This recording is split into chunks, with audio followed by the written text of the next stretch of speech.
Boss season 9 రేపు start అవ్వబోతుందని మనందరికీ తెలిసిన విషయమే. ఈ షోకి సంబంధించిన షూటింగ్ కూడా ఆల్రెడీ స్టార్ట్ అయిపోయింది. కొంతమంది కంటెస్టెంట్లు ఏవీలతో ఎంట్రీ ఇస్తున్నారు.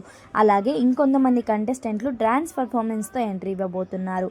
ఇంకా ఆల్రెడీ ఏవీ షూటింగ్ చేసుకున్న కంటెస్టెంట్లు ఎవరెవరంటే Jabardasth Emmanuel and Suman Shetty and Flora Saini, ఈ ముగ్గురు ఏవీలతో ఎంట్రీ ఇస్తున్నారు.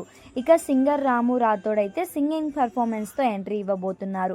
మిగతా కంటెస్టెంట్స్ అందరూ కూడా డ్యాన్స్ పర్ఫార్మెన్స్తో ఎంట్రీ ఇవ్వబోతున్నారు.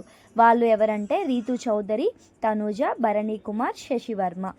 ఇలాంటి లేటెస్ట్ బిగ్ బాస్ అప్డేట్స్ కోసం మన పేజ్ని ఫాలో చేసుకోండి. అలాగే ఈ వీడియో నచ్చితే లైక్ చేసి షేర్ చేసుకోండి. బిగ్ బాస్ కోసం ఎవరెవరైతే వెయిట్ చేస్తున్నారో కామెంట్ బాక్స్లో ఒక కామెంట్ అయితే ఇచ్చుకోండి ఫ్రెండ్స్. Okay, bye bye.